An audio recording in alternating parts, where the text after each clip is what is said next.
ये कहावत तो आपने सुनी ही होगी कि अधजल गगरी छलकत जाए, यानी जिसे आधी अधूरी जानकारी होती है वही सबसे ज्यादा शोर मचाता है।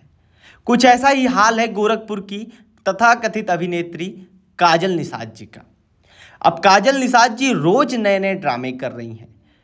वो अपने ही सांसद रवि किशन जी को लगातार एक्सपोज कर रही हैं, और एक्सपोज किस बात पे कर रही हैं वो बात उन्हें पूरी तरीके से पता भी नहीं है। मैं आपको सच्चाई बता रहा हूं कि रवि किशन जी ने जीएसटी को लेकर एक बयान दिया था, जिसमें उन्होंने कहा था कि दिवाली ऑफर्स और जीएसटी रिफॉर्म्स मिलकर सामान सस्ता हो जाएगा।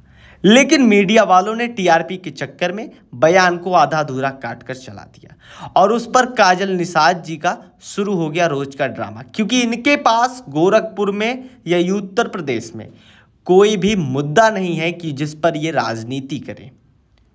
कभी ये समोसे वाले बयान पे जो है 6 रुपये का समोसे को लेकर के 3 रुपये में लेना चाहती हैं कि हमारे सांसद जी बोले हैं।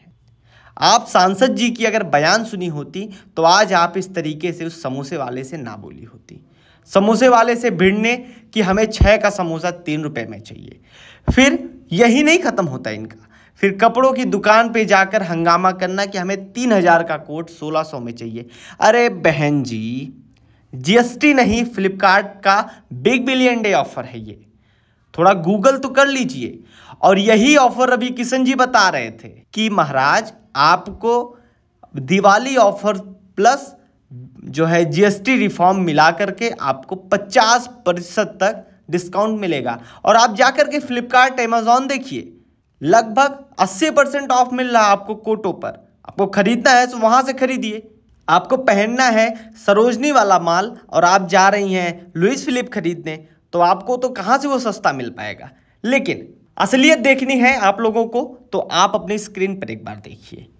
ये वो डेटा है जो यूपीए सरकार में टैक्स लगाया गया था, और उसके बगल मोदी की सरकार में जो टैक्स लगाया गया है उसका ये डेटा मेंशन किया गया है। यूपीए सरकार किस किस चीज़ पर कितना टैक्स लेती थी।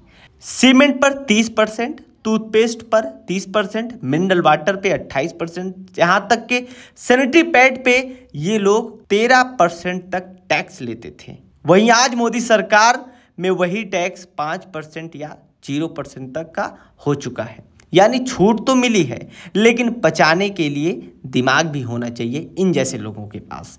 अब आते हैं सोशल मीडिया पर इन्हीं के लोग इनसे पूछ रहे हैं कि आपके पप्पू जी आलू से सोना बना रहे थे, अब आप कहाँ गायब थी। कोई कह रहा है काजल निषाद तो एक्टिंग की दुकान है, और हकीकत भी यही है कि ये रोज नए नए ड्रामे इनके खुद को खबरों में रखना चाहती हैं, क्योंकि इनके पास कोई मुद्दा नहीं है जिससे इन्हें मीडिया वहां से उठाए। असल सच्चाई ये है कि जीएसटी रिफॉर्म ने आम जनता को फायदा पहुंचाया है, लेकिन काजल निषाद जैसे लोग आधी अधूरी जानकारी लेकर नाटक करना बंद नहीं करने वाली हैं। वैसे एक बात तो साफ है, सांसद रवि किशन बनने के लिए काजल जी आपको अभी कम से कम 1 लाख जन्म लेने पड़ेंगे, और ये सलाह जनता से।